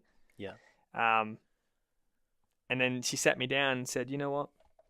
I just want to tell you something. I was like, yeah. And she's like, you're so brave. And you're so courageous. And I don't think many people would be able to go through what you've gone through and still find a way to cope and live. Like you've gone through more than the average person, and you're an incredible person. You're an incredible human for what you've been through and being able to find a way to live your life. But at the start of this, I thought she was complimenting me, and I thought this sounded really good. But what I actually realized what was happening, she was patronizing me. Because the difference between a compliment and someone patronizing you is the tonality that they say it in. Yeah. So she was saying things. It's not what she was saying, it's how she was saying them. Okay. Does that make sense? Yeah. You're an inspiration, you know. People wouldn't be able to go through what you go through and still be able to find a way to cope and live. Like you're an amazing person. And we don't know how you do it. Like this kind of tonality. Okay.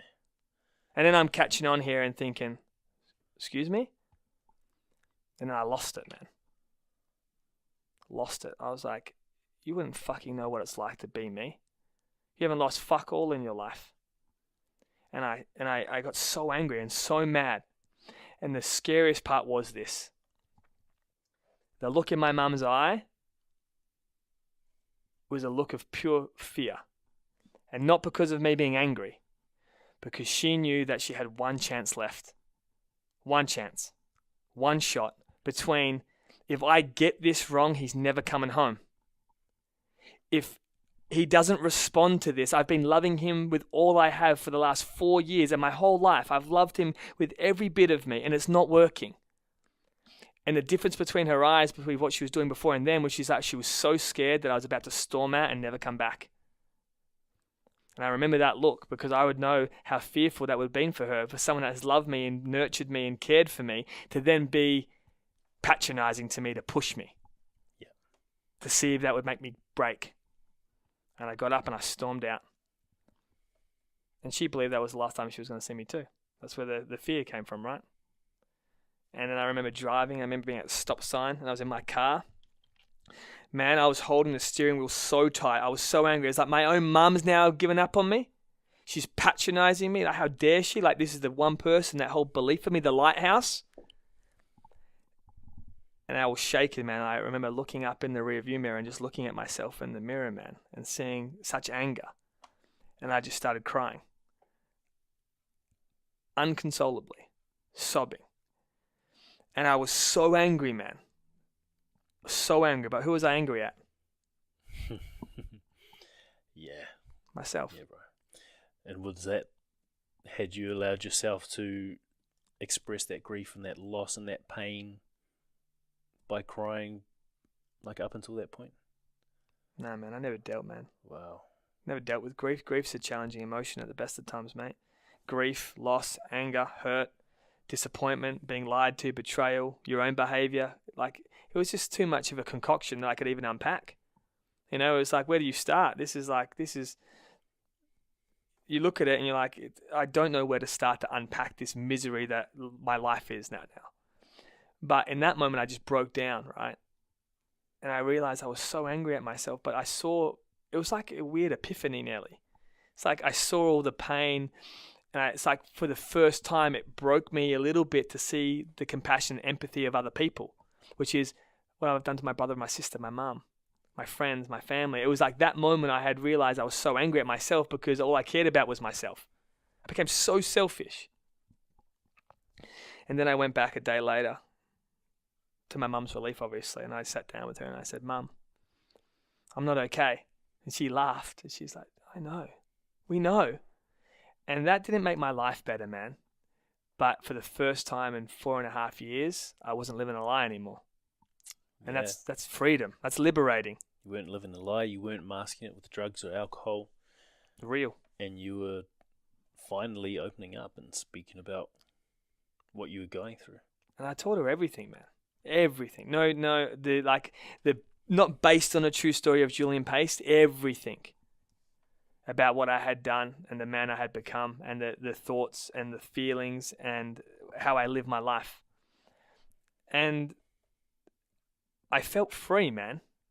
And for the first time, I started to heal because I was heard. Because how do you truly heal if you're never telling anyone your story? You don't. And how do you heal when you're not willing to share it? But I wanted people to understand, but I didn't think they did because I never had the commitment and the courage and the confidence to say that I wasn't okay because I believed that was too much of a mess to think that you could help me unpack it. Yeah. Plus, you'd always believed that you were broken. Yeah, you'd always been abandoned. You'd always been told you were different. So why would that be different now? It's just better to isolate yourself. Exactly, man. And that's when I started to go to work on myself. Yeah, and that's important because without first accepting that there's something wrong and then having the self-awareness and being honest with yourself enough to say like, hey, what's happening to me is my fault as a result of my actions and my thoughts. That's one of the most powerful parts of healing. That is literally if you are creating your own demise, your own negative environment, mentally and physically. That is one of the best steps you can take. Yeah, man. Before that, I always say I was trapped in the mind of a prison. Because if you think about being in prison, it doesn't matter how hard people try and pull you out, you're still inside the prison, right? Yeah. So, you might get let out on good behavior and you might get out early if you look after yourself and you be a good prisoner. I wasn't a terrible one, so I was locked in maximum confinement forever, isolation. But, again, awareness precedes change, right? So I started realizing that there was a lot of areas in my life that I had to fix. And a great metaphor for this is like, imagine never doing any gardening and you're having a big property in a backyard for 4 years. Yeah. And you go out there and you got your rake and you got your lawnmower and you go, I'm going to fix this problem. I'm going to make my backyard look amazing again. Takes a hell of a long time, man. It's not a one-day job, but you have to be committed to taking little steps. And if you only get through half of the grass today, then that's okay. If you only trim, half the hedges today, that's okay. And that's where I started, mate. So people go, well, how did you go from a high school dropout that was a garden bin disposal guy to losing your dad, your best friend, your cousin, all to suicide, to multiple attempts yourself, to ruining your life, to then to be a speaker that's now spoken in 10 countries and work with about 50,000 people and have happiness go? How does that happen? I said, I didn't make it that complex or complicated. I made it this simple, which is I didn't think about all the things I just said. I just thought about how could I be better tomorrow than I was today? Yeah, just focusing on the process rather than the prize. Exactly, the reasons over the results, which is I just wanted to find a reason to smile again. And I feel that is where you begin to build that belief that you are enough again. Because as long as you know in your heart that you are taking the steps towards the person that you want to be, then you will know that as long as you keep taking those steps, you are going to become that person. And that by taking those steps, you're being a man of your word. And you're being honest with yourself. Yeah, exactly. And you're keeping your own promises. And I think that's a lot, right? Because I said this before, do you like you? And would you date you? I hated me and I didn't like me. I definitely would have dated me. So you have to start to build a relationship with that again. So the most important thing of all, if anyone's listening about how you transform or redefine your own happiness and who you are, it all starts with the redefinition and the recreation of yourself. So change the way you look at something, and what you look at changes. And that's what I did. I started working on the attributes that I would think would make a good human. Okay. So kindness, compassion, love, selflessness. So then I started spending all my time doing these things.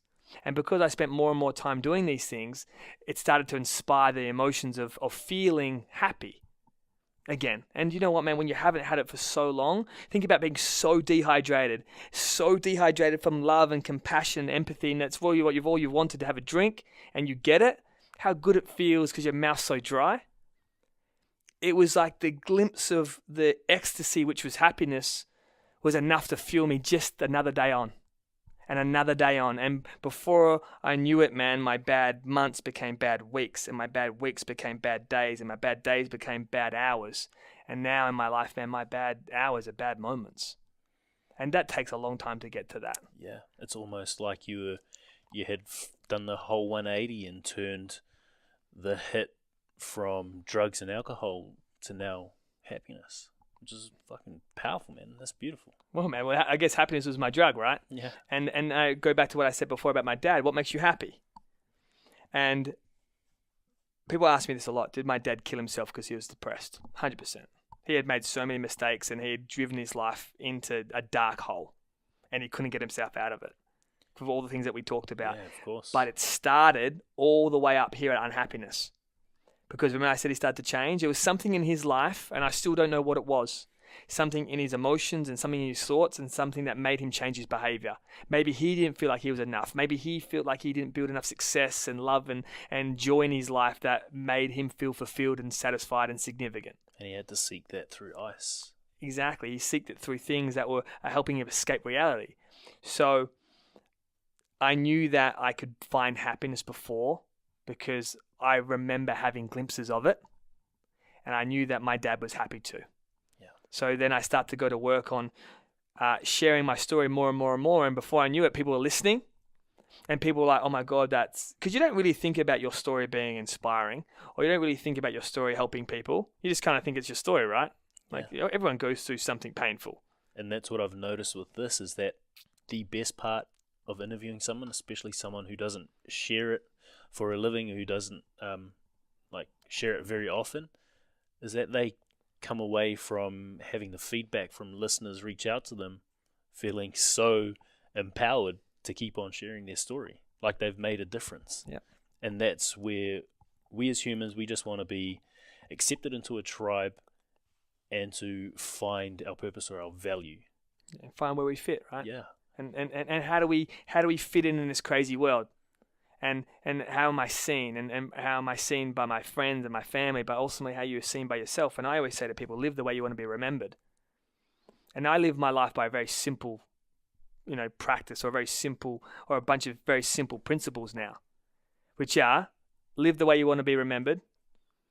Doing the right thing is always the right thing. It's not what you say, it's not what you do, it's how you make people feel. And being who you are matters. And it's not what you have, it's who you are. So I focus on these attributes as a quality, as the foundation of Julian Pace. Having a great relationship with myself, standing for what is right, being a good person, doing the right by others. And if you work on these principles every single day, then the influx of goodness that comes from that is the abundance of happiness. So my contribution levels are through the roof, not only from my own life, for the people's lives that we touch. And you mentioned this before about people that don't often share their story. I was once upon a time that person, right? Yeah. When I was sharing it, I remember no one coming, man. When I first decided to want to speak to people and say, okay, I think I can help people. I want to turn my pain into my purpose, my sadness into my strength. So I started working on that. And then no one comes. Heartbreaking, right? No one cares. No one's listening to you. And you start to have these fears again of abandonment. And maybe I can't do this. And maybe no one gives a shit about what I have to say. Maybe people are just being nice. But that's why I said before about what do people ask about how I built the success in my life from what it was to what it is, was commitment. Not confidence. Commitment to have an unwavering focus, to be like, no, I want to share this. Yeah. And my philosophy on it was one heart at a time. Regardless if there was one person in the room or 1,000 people in the room, that the one heart mattered, because I thought about my dad, and if he was ever in an audience and he was the one heart in the room, maybe it could have changed his life. Yeah, that's fucking powerful, man. You know, and this is where I found the courage and the commitment, which is, I used to psych myself out. It was like, no one cares, man. You don't have any training as a speaker. You have no idea what you're doing. The anxiety, self-talk, right? Negative self-talk. You're an idiot. You dropped out of school in year 8. This is my voice, right, coming at me when I decided I want to be a speaker. Like, what are you doing? And I would say this to myself on a daily basis and a second-by-second basis, like a running commentary with my negative ego and the ability to want to make a difference, which is, for every second that you waste, someone attempts to kill themselves. And that could be someone's dad, someone's mum, someone's brother, someone's sister. Are you willing to be such a coward because you're so scared of what they will think of you that you're not willing to stand up and do what's right? And that would be the motivator to jump on stage, which is like, just share and love and give. And it worked because I stopped thinking about me, about what you would think of me, and started thinking about maybe there was someone in the audience that was on the borderline of saying that I am gone. That's insane. That is so fucking powerful. That is awesome, man. Yeah, that's why I say find strong reasons. Yeah, and I think you have to find something that makes a true impact, that brings true, genuine value as well. And as long, because it's okay to do something for money, but when things get hard, you need to go back to that reason, that heart-based reason for doing what you do, and that makes commitment easier. Of course, bro. And you said reasons. I love what you said. You know, even authentic reasons, which is regardless of how much noise and how much infrastructure. And, you know, we talked about this before we started, right? That how Happiness Co has grown so quickly in such a short period of time, 14, 15 months in, with, you know, 2 national awards and an incredible team now, and then more expectations and more pressure than ever before. I never, ever, and if I have a doubt, I always go back to why I started, which is a legacy, which is for my father and the ones that we've all lost along the way. I work for them, not for you, not for the people buying our programs, not for the audience. I work for the tributes of the people that we have lost, because that will inspire the change in others to want to go do better. So I kind of think they're my CEOs and they're my managing directors, and they're all the people looking down on us. And that's, I don't know, it creates a real beauty, I think, and a real purity in your decision making. It does. It's like an accountability. It is an accountability to something higher. Yeah. Accountability to change. I guess I want to go back to, like, when you finally have this aha moment, when you break down in the car and then you decide to start making those changes and just living day by day, following the process rather than the prize. How did you come across a book or some content at all? How did you come upon this notion that you just had to live day by day? Because for most people, imagining like, okay, I just got to get through this day would be the furthest thing from mine after having gone through like 3 losses to suicide. Yeah. I think a good thing to mention was, and there's no issue with this if you do, because I just think it's unique in the story, right? No psychologist, no therapist, no antidepressants. Yeah. And I reference that, and I really think it's important to reference, because I think hard work always works. That unwavering commitment to just getting it done, and again, finding enough reasons to leverage it, right? To want to keep pushing even when you don't. So think about going to the gym and thinking, this is the body I want. I want to be 75 kilos and I got to lose 10, and I got to eat right and train 5 times a week. Or I want to put on 10 kilos, I got to eat this much, and this is what I want to create or define. That's only one part of the journey, right? You didn't have to maintain that because you've worked so hard to get it.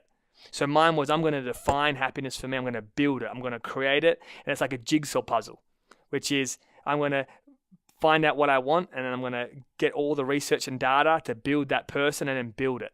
And that's what I did. And every piece of the puzzle, and a jigsaw puzzle is hard to do at the best of times, right? You get so frustrated, so annoyed. And you remember you get a jigsaw puzzle and you get the piece and you think it's the right piece and you're trying to stick it and then you realize it's not, and you've been trying to find it for like 20 minutes. That's what I could explain the process to be like. And the resources to that was not yet books, because you obviously understood my challenge with reading and writing. Yeah. So I didn't find the information I needed in books yet. But where I did start was the qualities of people. So matching and mirroring, I guess you could call it. Okay. So I started to look at people in my life that I thought were good people, and I started to then make sure I spent time with them. So maybe they would wash off on me, and I'd ask them a lot of questions. Like, how do you be kind? And what do you do? What are some of the actions that you do to be kind? So I guess you think about become a journalist. I just asked a lot of questions, and then I put my time into places that I thought that people would be. And it was like a DIY, build it yourself kind of arts and crafts kind of, I'll take this from here and that from here and this from my mum and that from my uncle and that from my brother and that from my sister and that from this. And then, I stumbled across like someone like a Richard Branson, and then some of the context that I just watched a few videos of him, and I started just building this like persona. And you got to learn how to walk before you can run, but I started to build this skeleton. Think about an avatar, or the movie, right? And I started to build this thing that was like in a tank, and it was like you could see it growing, but you weren't truly aligned and authentic in it yet because it takes time to grow into being an avatar. But I had built it, so I knew what it was, and I knew the functionalities of what the avatar would do when it was finished, right? It'd be kind, it'd be compassionate, it'd be driven, it'd be hungry, it'd be unwavering, it would believe in people beyond measure, it would love hard, it would find the best in people no matter what. That was the avatar that I built. I wasn't that yet, because I was still contemplating how much this is still an ongoing battle between, are you going to make it, or are you going to fall back into old habits? Like, you still have this constant battle that it's easier to do nothing at all. I was working so very hard, man. I'm talking about I'm not talking about physical gym, but in the gym on my mind, working on being better. Because again, the ecstasy I said before, which is I want to be happy, was my driver. So I built this avatar, and then slowly, man, I was ready to fit into it. And getting into it, I know it's a weird analogy, but getting into it, you kind of feel, there's a great saying that change is hard at the start, messy in the middle, and beautiful at the end. That whole process was so hard. So many times I got it wrong. So many times I went 1,000 steps backwards. So many times I let people down, let myself down. I'm talking about the time after I decided to change. Yeah. But then it started to become a bit messy, right? Because you're kind of like, I'm not used to this. I'm not used to people. I'm not used to caring so much about you. I'm not used to loving you much. And I'm not used to seeing your pain and suffering and trying to be there for you and listening. But before I knew it, man, it started to become who I was. And that's when it started to become authentic. And I always say, act the way you want to feel. I acted the way I wanted to feel, man. So in acquiring all those characteristics and traits of the people that you admired, that you wanted to embody, like Richard Branson or the people in your family, you were slowly tearing down those self-defense, those walls of self-defense, and allowing yourself to actually feel again. Feel. That's powerful, man. Feel, man. And then, where your focus goes, right? What you focus on expands, and what you think about, you become. So then what I actually became was a good person. But I wanted to feel like a good person before. And I wanted to feel like I was giving. I wanted to feel like I was being kind. But the difference when you work on something every single day and you become something, it's no longer a feeling, it's who you are. So the identity of me morphed into being a good person. So 5 years ago, I would never have stood behind the man I am. I would never have followed myself into battle. I was dishonest, unloyal, in my own way. But I wouldn't be prouder to stand behind anyone else, man. Yeah, and it's a good reference point. You can be so much more proud now of the man you are because you did hit that low, because you were that man that, right now you detest. Mate, and anyone listening, you're more than your problems and you're bigger than your mistakes. Man, I cheated. I did drugs. I hurt people I loved. And I have no shame in saying that, because your judgment of me and anyone listening, their judgment of me is irrelevant. Because all that matters when all else fails is you go to bed and you say, was I a good person today? Yeah. And I knew that I have done enough good in this world. If my time was over and tonight I was to go to bed and lights out, I know that the world was a little better because I was here. And that's why I say live the way you want to be remembered. If I do something, doesn't matter how small or how big it is every single day, to do something to know that I'm somehow making someone else's life better. And if you're not doing that, you're wasting your time. My overall concept for Happiness Co., and this is what it stands for, right, is that one day someone will say, in 10 or 20, or maybe I'll never be alive to see it, my grandkids, imagine my grandkids grandkids, my great grandkids, right? And they're in school and it's like a show and tell and they put up the logo of Happiness Co on the screen. Say my grandfather, Julian Pace, founded Happiness Co, and now it's one of the biggest movements in the world. And maybe that means that we've alleviated suicide. And I don't think that will happen in my lifetime, but it doesn't mean I don't work for it. And imagine that, right? You're working for something as a legacy that you're probably not even going to be around to see. Somebody's got to do it, man. Somebody's got to be the pioneer. And you are one of them. Yeah, and exactly. And I learned a lot of stuff. And that came after all the stuff that you said, resources, and I started finding ways to read and commitment to reading. I used to hate reading, but I used to be like, no, if you want to help people, you got to read. So I used to force myself into doing things until I learned how to read. So I even now know how to read and write, terribly still. Yeah. But I self-taught. I taught myself how to read and write because I dropped out of school when I couldn't. And that's an incredible achievement. So every time I drop a book, and you can see the books here on the table, right? Every time I finish a book, it's one of the most proudest times of my life because when I get from that one, I realize how hard it would have been. And when I close that one, I know how proud I am I got there. And that's my own kind of tap on the back. And I don't think people do that enough, which is tap themselves on the back for doing something that they may not have been good at and they've learned to do. Yep. That's powerful. So I guess back to the aha moment and when you decide to make that change, looking back now, were you making that change? Obviously your mum had gone through all that anxiety, all that time of wondering whether you're going to come home or not.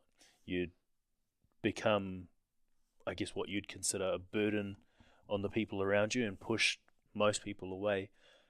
Did you decide to make that change for you or for the people around you? Both. But ultimately it started with me. Yeah. And I think that it's most important that you need to make decisions that empower you.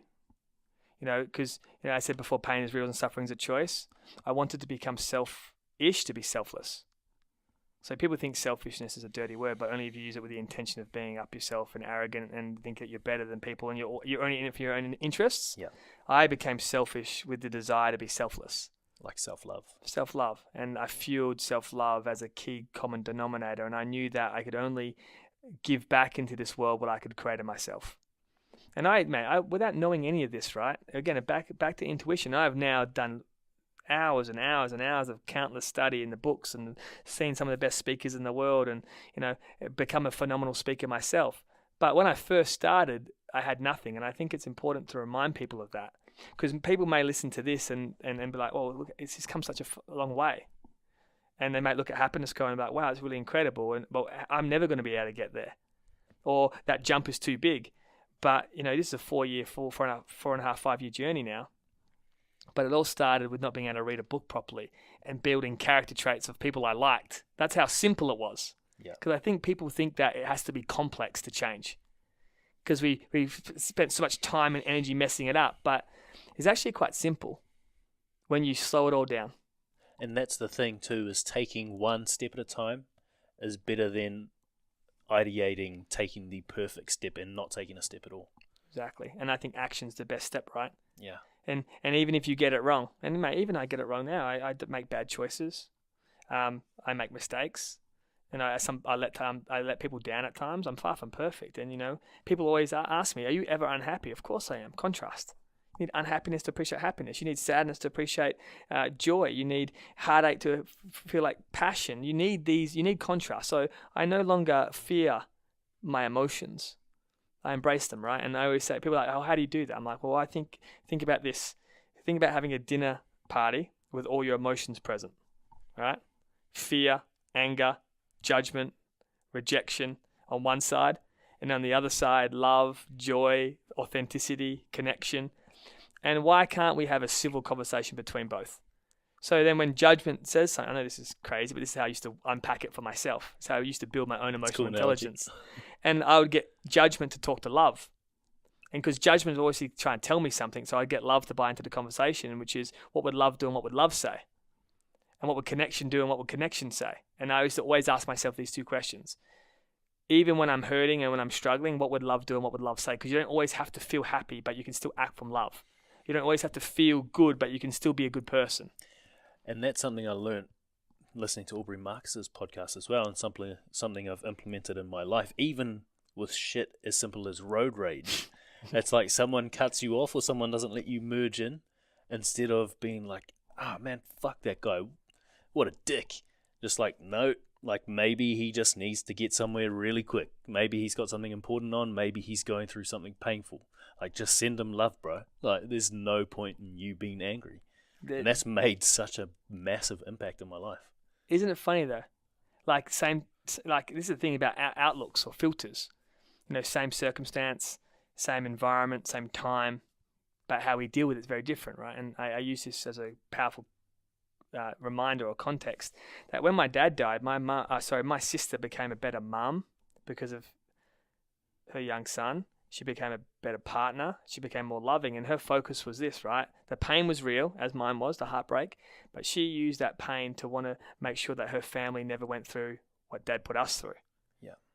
So same time, same moment, but she chose love, and I chose suffering. And I think that's a great reminder for everyone that's listening, right? You still have a fundamental choice. Yeah. Right, about what you've gone through. We all have a story, and some people's story will be much worse than mine, and some people will be much less. But I think important is there's no measuring stick of pain. It doesn't matter what you've gone through and what your story tells you about yourself. That doesn't define you. Your past, your identity, your culture, your feelings, your thoughts, your mistakes, your loss. What defines you is who you decide to be in the moment, which is like, take all of that, and your past and your pain can't hurt you unless you choose to live there. So if you can detach from it and then subjectively look at it and say, well, who do I want to be tomorrow, and start working towards that person and start acting from the principles. Yeah. And you'd get this. And where most people fail, mate, and where I failed many times as well, is poor self-discipline. To believing that, the amount of steps that you have to take are too many, so you don't do anything at all. Yeah. Well, you are taking the steps, and I'm grateful you are. A couple questions on your story, and then I'll ask a couple of questions to wrap up. But you've been through a lot. You've had to go through a lot of internal conflict. Obviously, finding out that your father lied to you about the terminal illness and realizing it was just the ice, and having that conversation. Obviously, you'd have the guilt for yourself from that conversation, and then the betrayal from your father for lying. How have you gone about forgiving both yourself and your father for those? Yeah. Forgiveness is a beautiful thing, man. And I think where people get caught up in forgiveness is people say you got to forgive because you're a good person. Good people forgive. Yeah. And I always say that is ultimately true, but why are you forgiving is the question you should ask yourself. Because when you work out why you're forgiving, you allow yourself to do it, right? And there's no time frame on forgiveness, but one thing I knew that I wanted to do, and I knew I had to forgive for it, was I wanted to remember him as he was. The guy that made me laugh. Yeah. The guy that inspired me like a magnet. When I thought about him, he made me inspired. He made me believe. And I knew that it was all still in me because that's what he made me feel for the majority of my life. And no bad people, just bad behavior. He made a lot of bad choices in a short period of time. And I didn't remember him for that. So I wanted to wipe the slate clean. And to show myself that I could find a way to love him in all his forms.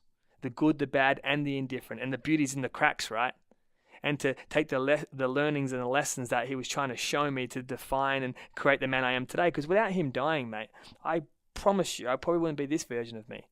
No, absolutely not. I wouldn't be a speaker. I wouldn't have Happiness Co. I wouldn't have built what I have built because from his loss inspired something different in me and changed my, I guess, trajectory, or what's that word? That course of life because of what I had lost. So forgiveness was a big one, and the activity I did for forgiveness, if anyone wants to try it, was two things. Because I was always caught up in never being able to say goodbye and never telling him how I felt. Yeah. So I wrote a letter with it all in. The hate, the anger, being pissed off. I'm talking about, like, if you were to read this letter, you'd be like, man, this is hard, man. This is heavy.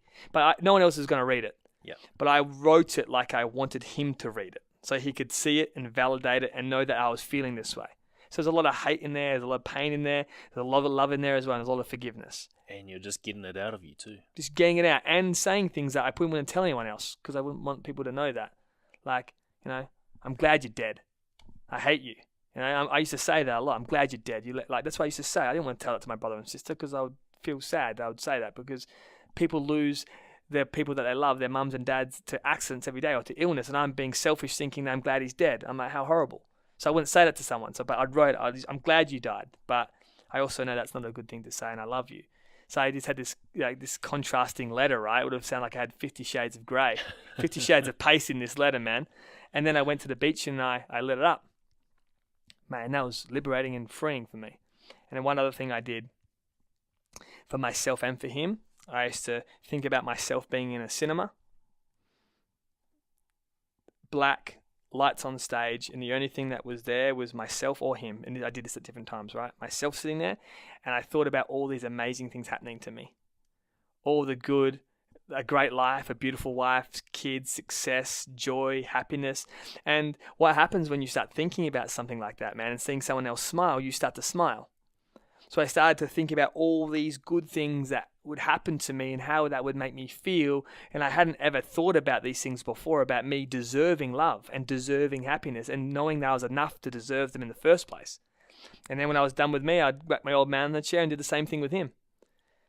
And wherever he was, knowing that he was happy and knowing wherever he was, that he was in my heart every single day, regardless if he was here with me now.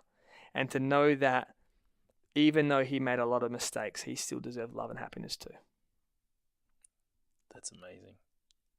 Even in death, man. That's amazing. Thanks. That's powerful. That's testament to the fact that those impact events, I think you called it, or moments of impact, that trauma or the struggle doesn't define you. It's what you do with it moving forward. Yeah, and I guess that's an amazing takeaway message. Try and inspire most people with, it's about what you do with that story and the roles that you play. Every story has a role. You can either be the hero, or the victim.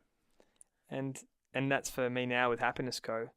And I know I love to talk about Happiness Co, so I'm so proud of it. But when I was young and I was having that issues with anxiety, right, when I dropped out of year 3, a lot of what I watched on TV was Batman.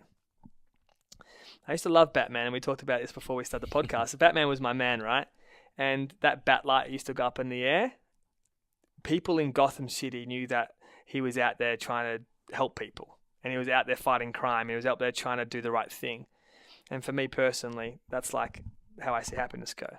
That when people see the logo and see what we're doing, that regardless of what they're going through in their life, that they know we're out there trying to do good for people. So I think it is becoming that. Very quickly, it is becoming that.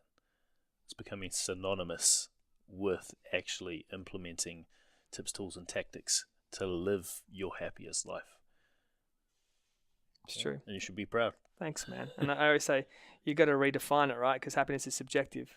It is. And once you work out what makes you happy, you'll go all in on it. And when you realize that the greatest return on investment is investing in going all chips in on you, because the more that you put time and energy in yourself, and the greater time and attention that you give, the greater you'll be able to take that methodology and, as you said, the tools and the tactics, and be able to provide that wisdom and that knowledge on the world that will inspire change. Yeah. And the ones that you love because you inspired it in yourself. And that's what authenticity really is. Yeah. And the more you work on yourself, and the more you cultivate that self-awareness and that honesty when you're having that inner dialogue, the more you define happiness authentically. Like, you're not defining happiness as something where you're, I guess, begging for acceptance, where like, I'm going to be happy if I get this or get that. Like, you're being true to yourself and to what you value. And when you're true to yourself, that's the greatest gift of all, right? I have a great saying that I love. It says, to be yourself in a world that's trying to make you someone else is the greatest gift that you have. Because it is. Because the world's trying to convince you to be someone else, right? Of course. Do this and do that, and comparison and expectation. If you had more of this, you have more happiness. And you had more money, you'd have more happiness, and blah, blah, blah. And we buy into this world that we think that's the answers to our misery. And then we try and go after these things, and then we realize we're more miserable. And then the cycle continues. So if you can go all in on you and you can redefine what that looks like, and people say it's always like that, I'll never change, or I've always been this way. Mate, you can be whoever you want to be. I conditioned this version, right? I am one of the kindest, most loving, compassionate, passionate, hungry people I've ever met, me personally, right? And I know I'm blowing my own trumpet here, but I say it because it's true, and I say it because I built it. And that's the key. I built it. I conditioned this Julian Pace. And if you speak it and you believe it, man, it's just going to keep happening. It's going to be a fucking Julian Pace continuum. Yeah, exactly. And then, yeah, exactly. But the truth is that, and as you just said, if you can believe it, you can achieve it. And that's all that matters. If you believe that you can create and define change, and you can use that for good, and everyone has that chance. And, some people are like, I don't have the academics to do it, or I don't have the talent to do it. It's not even about that. It's about hard work. Because if me not being able to read, not being able to write, and dropping out of high school in year 8 defines and creates this kind of life and helps one person in it, then it was all worth it, man. And as I said before, when I first started, no one used to come, no one used to show up, no one used to pay me, nothing. There was no success. There was no joy in the feeling of I was making a difference because no one was there. But I used to say to myself, would you say and take 999 no's? Knock on everyone's door and say, can I speak to you? Or can I come to your workplace and speak to you for free? I just want to help you people. Would you take 999 no's and get rejected every single time and got one yes, and that one yes made the difference to that person's life? Would you still do it? I said yes. And if you ask yourself that question and you're not willing to go through all the no's to get the one yes, then it's the wrong life for you.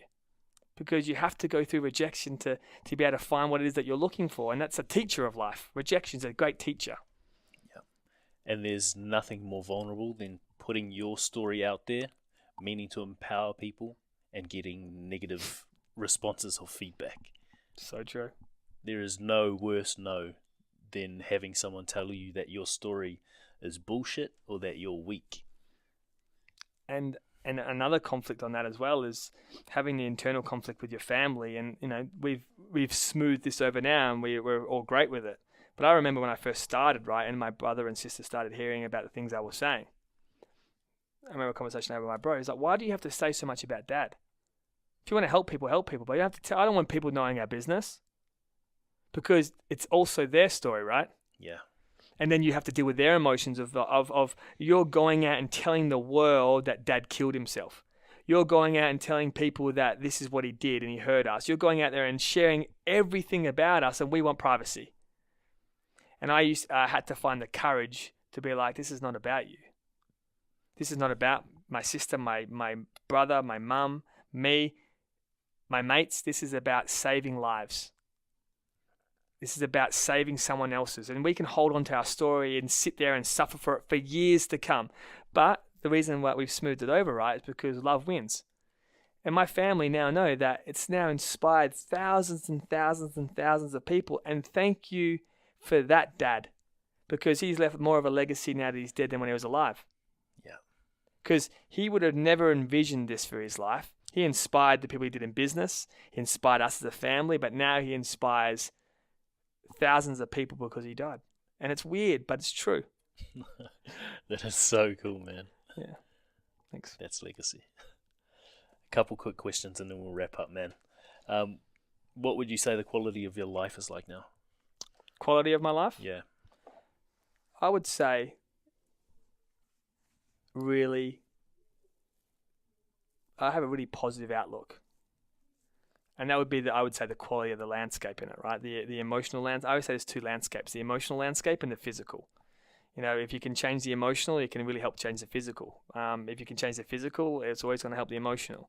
So mine is always a real positive outlook. So that would be the way the quality of my life would look, which is to be able to take something bad and find the good in it.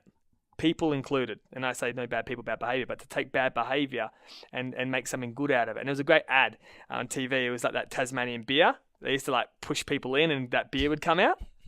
And like, I like it because it's like, if you can push, there's a beautiful thing about being all kind of messed up in life, man. Because being lost is so close to being found. And life is bad for a lot of people. It is good for a bunch, and it is great for a few. And the only difference between the bad, the good, and the great is the ability to make better choices. So, Damn it, man! You're like a walking advert. Yeah, I think it was a Tasmanian beer. I don't know. It was a great beer though. Did you see the ad when they pushed things? Okay, No. I've lost track, mate. I've lost my mind. What have you added to your life or removed from it that's improved the quality of it? Yeah, big one. Surround yourself with amazing people. Yeah, and that's what you did at the start by surrounding yourself with your family, adopting those characteristics and those traits. And I still do that now. That's awesome. I think that if something works, never go away from it.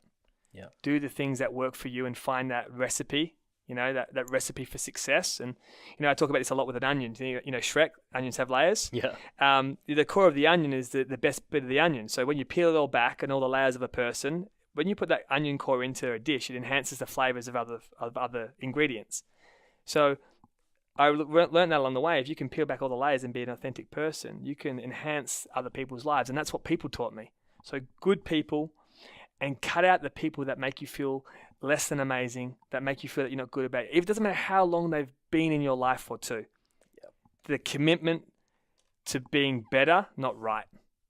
Commit to being a better person, not right and fighting for your limitations, but about friendships that you've had. And I've lost a lot of friends along the way. I still love them and I still send them love, but I no longer see them serve the same part of my life that they used to, because I've changed. And there's nothing, I think a lot of people are scared of change because what it means to them. Yes. Go on your journey, baby. Intuitively, you know too that those people are detrimental to your life and that you need to part with them. But for most people, it's going to be the ego and the feeling of not being liked. Being a pleaser. Yes. And being a pleaser never finds you fulfillment, right? Yeah. Good people inspire great behavior. That's how you learn it.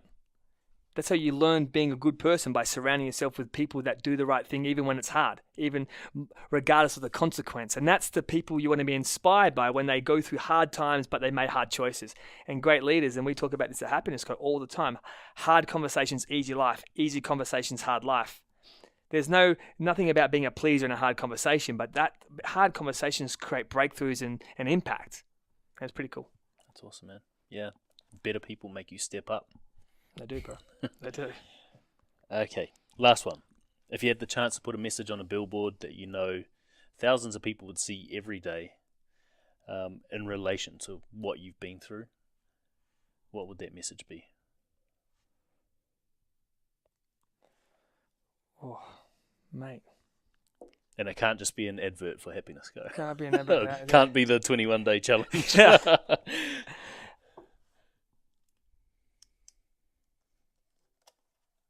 I would probably go with something like, you are enough. Simple. And not something that I sell a lot in terms of what we sell at Happiness Code, but ultimately I think that's the common denominator, right? When you believe that you're not enough, you go out and act from a way of trying to show people that you are. Validation. So you need to see me, mate, because I need you to tell me that you're enough. So when I'm not enough, and I believe I'm not enough, I call it the not enoughness. It's like an illness. Like when you're not enoughness, you go out and try and seek it. But I believe if you work on being enough, then everything else will project from that point. So I guess the billboard would say you are enough. And I think in people's darkest moments, they need a reminder of that. Yeah. And I don't think many people give themselves the time to ask the question whether they are too. Yeah, exactly. And what it means to be enough. And that's why I always say the word redefining something. Because what enough means to you may be different to me. And whatever the answer to that question is 100% okay. No right or wrong in the answer, but it's what enoughness means to you and then what you do with that principle. So that's cool, man. Well, to wrap up, I just want to acknowledge you for taking the time to do this. I know you're a busy man. You're flying all over the country.